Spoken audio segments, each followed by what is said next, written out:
Hello दोस्तों, स्वागत है आपका फिर से अपने यूट्यूब चैनल टॉपर्स टारगेट में। आज का जो हमारा टॉपिक रहने वाला है वो है इम्पीरियलिज्म यानी कि साम्राज्यवाद। तो देखिए, साम्राज्यवाद बेसिकली होता क्या है, अगर हम सामान्य अर्थ में इसका समझें, सामान्य शब्दों में इसका अर्थ समझें तो अपने साम्राज्य का विस्तार करना। क्या करना? अपने साम्राज्य का विस्तार करना, यानी कि जो अपना क्या है साम्राज्य है, अपना जो एम्पायर है उसका एक्सटेंशन करना, उसका विस्तार करना। जैसे आप सभी ने पढ़ा होगा कि जब मौर्य साम्राज्य था, और मौर्य साम्राज्य का क्या था, एक आपका राजा थे अशोक, जिन्होंने क्या है अपनी साम्राज्यवादी नीति के तहत कलिंग राज्य पर क्या किया, आक्रमण किया और उस पर क्या है विजय प्राप्त की, उस पर क्या है विजय प्राप्त की और उसे क्या है अपने साम्राज्य में मिला लिया। इसी तरीके से क्या है आपकी यूरोपियन कंट्रीज हैं, जिन्होंने क्या है अपनी साम्राज्यवादी नीति के तहत अफ्रीका कॉन्टिनेंट के या एशिया कॉन्टिनेंट के या नॉर्थ अमेरिका कॉन्टिनेंट के बहुत सारे देशों को क्या है अपने एम्पायर में मिला लिया। आप बहुत सारे काल क्या है देख सकते हैं, मुगल साम्राज्य था जिसने क्या है मराठा और राजपूत जो आपके राज्य थे उन पर क्या है आक्रमण करके, उनके प्रति आक्रामक व्यवहार करके उनका विलय किया। तो आइए हम समझते हैं साम्राज्यवाद है क्या। तो सामान्य अर्थों में समझे तो अपने साम्राज्य का विस्तार करना, यानी कि अपने एम्पायर का विस्तार करना। और देखिए, अपने एम्पायर का विस्तार कौन करेगा? अगर मैं कहूं कि साम्राज्यवाद नीति कौन अपना सकता है, तो साम्राज्यवाद नीति यानी कि अपने एम्पायर का एक्सटेंशन करने के लिए, साम्राज्यवादी नीति को अपनाने के लिए सबसे जरूरी है आर्मी। भाई आप क्या है किसी से क्या है अगर कहेंगे कि भाई आप हमारे साम्राज्य में मिल जाइए, तो ऐसे तो मिलेगा नहीं, उसे क्या है डराना धमकाना पड़ेगा और कुछ क्या है लालच देना होगा, यानी कि क्या चाहिए, पैसा। जब भी क्या है अगर आपके पास एक बेहतर मिलिट्री पावर है, आर्मी पावर है, एक बेहतर क्या है आपके देश की फाइनेंशियल कंडीशन है, तो आप क्या है साम्राज्यवाद नीति का क्या कर सकते हैं, पालन कर सकते हैं। जैसे आप कहें कि भाई गुलाम वंश, बेसिकली जो सल्तनत काल रहा उसमें जितने भी वंश रहे उन्होंने क्या अपनाया, आर्मी पावर अपनाई। आपके मुगल साम्राज्य का जितना भी विस्तार हुआ वो किस तरीके से हुआ, आर्मी पावर से हुआ। लेकिन अगर आप कहें कि यूरोपियन कंट्रीज ने आके अपनी साम्राज्यवादी नीतियों को किस तरीके से संचालित किया, तो उनका दोनों रहा, आपका आर्मी भी रहा और मनी भी रहा, यानी कि समय पड़ने पर क्या है वो पैसे से भी भारतीयों को खरीदेंगे। आपके यूनाइटेड किंगडम के जो आपके ईस्ट इंडिया कंपनी के जो लोग हैं वो क्या है पैसे देकर भी क्या है राजे रजवाड़ों को भी खरीदते हैं, और समय समय पर जो राजे रजवाड़े क्या है मानते नहीं हैं उन्हें क्या है आर्मी के द्वारा भी क्या है अपने साम्राज्य में विलय कर लेते हैं। तो साम्राज्यवाद का बेसिकली मतलब होता है अपने साम्राज्य का विस्तार करना। आखिर कोई देश साम्राज्यवादी नीति का पालन क्यों करता है कि भाई मौर्य साम्राज्य में अशोक ने क्यों किया, या मुगल्स ने क्यों किया, या आपके सल्तनत काल में क्यों हुआ, या आपके यूरोपियंस ने क्यों किया, तो इसका अब हम समझते हैं। तो अगर हम इसकी डेफिनेशन देखते हैं तो डेफिनेशन इसकी क्लियर है, एक राष्ट्र का दूसरे राष्ट्र पर, यानी कि कोई राष्ट्र एक राष्ट्र है, यहां पर आप ले सकते हैं यूनाइटेड किंगडम को, और यहां पर आप ले सकते हैं इंडिया को। एक राष्ट्र का दूसरे राष्ट्र के प्रति आक्रामक व्यवहार, यानी कि एग्रेसिव बिहेवियर, जिसमें क्या है वो मिलिट्री पावर का यूज करेंगे, पैसे का भी यूज करेंगे। आक्रामक व्यवहार के द्वारा दूसरे राष्ट्र यानी कि भारत पर प्रत्यक्ष राजनीतिक नियंत्रण स्थापित करना, प्रत्यक्ष राजनीतिक नियंत्रण स्थापित करना।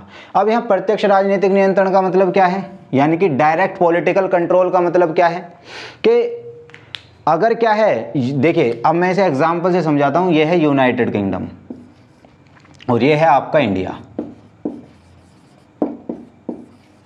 यूनाइटेड किंगडम ने आक्रामक व्यवहार अपनाया। आक्रामक व्यवहार में कैसे, मिलिट्री पावर का यूज किया, जो नहीं माने, और कुछ को क्या है धन से खरीदा। अब आप मिलिट्री पावर में देख सकते हैं प्लासी का युद्ध, 1757 प्लासी का युद्ध, 1764 बक्सर का युद्ध, आंग्ल मराठा युद्ध, आंग्ल मैसूर युद्ध, ये सब मिलिट्री पावर के क्या थे, एग्जाम्पल थे, जिसके द्वारा क्या है जो आपके यूरोपियन, जो आपके क्या थे ब्रिटिशर्स थे, उन्होंने क्या है इंडिया पर क्या है आपका आक्रामक व्यवहार अपनाया। और इस आक्रामक व्यवहार को अपनाने का उद्देश्य जो उद्देश्य था वो सिंपल जो ऑब्जेक्टिव था वो था प्रत्यक्ष राजनीतिक नियंत्रण स्थापित करना। प्रत्यक्ष राजनीतिक नियंत्रण स्थापित करना। अब प्रत्यक्ष राजनीतिक नियंत्रण स्थापित करने से क्या तात्पर्य है कि देखिए होता क्या है कि जब वो क्या है आपका ये सब युद्ध लड़ते हैं मिलिट्री पावर का यूज करके, जब वो क्या है आपका ये सब युद्ध लड़ते हैं, जैसे आपका प्लासी का युद्ध हुआ या बक्सर का युद्ध हुआ या आपके क्या है आंगल मराठा युद्ध हुए, आंगल मैसूर युद्ध हुए, उसके बाद उन्होंने क्या है अपने गवर्नर जनरल को नियुक्त किया, भारत सचिव की नियुक्ति की, ICS की नियुक्ति की। और इन सभी के माध्यम से क्या है जो भी रूल्स थे, जो भी रेगुलेशन हैं, जो भी लॉज हैं, जो भी पॉलिसी हैं, वो कौन बना रहे हैं आपके ब्रिटिशर्स बना रहे हैं। तो इसी का मतलब होता है प्रत्यक्ष राजनीतिक नियंत्रण। इसमें क्या होता है कि नीतियां और कानून बनाने का जो अधिकार है वो किसके पास आ गया, ब्रिटिशर्स के पास आ गया। और वो कैसे कानून बनाएंगे, जब उन्होंने क्या है यहाँ पर प्रत्यक्ष राजनीतिक नियंत्रण स्थापित कर लिया है, वो कैसे कानून बनाएंगे, तो वो सभी ऐसे कानून बनाएंगे जो ब्रिटिशर्स के फेवर में हो, ब्रिटिशर्स को क्या है फायदा दें। तो साम्राज्यवाद सिंपल सा अपने साम्राज्य का विस्तार करना, अपने एम्पायर का विस्तार करना है। और एक राष्ट्र दूसरे राष्ट्र के प्रति क्या है जब एग्रेसिव बिहेवियर अपनाता है, और उस एग्रेसिव बिहेवियर अपनाने के पीछे ऑब्जेक्टिव होता है आपका डायरेक्ट पॉलिटिकल कंट्रोल क्या है इस्टेब्लिश करना। तो भारत और यूके का एग्जांपल मैंने आपको देके क्या है बताया है। और यही साम्राज्यवाद है।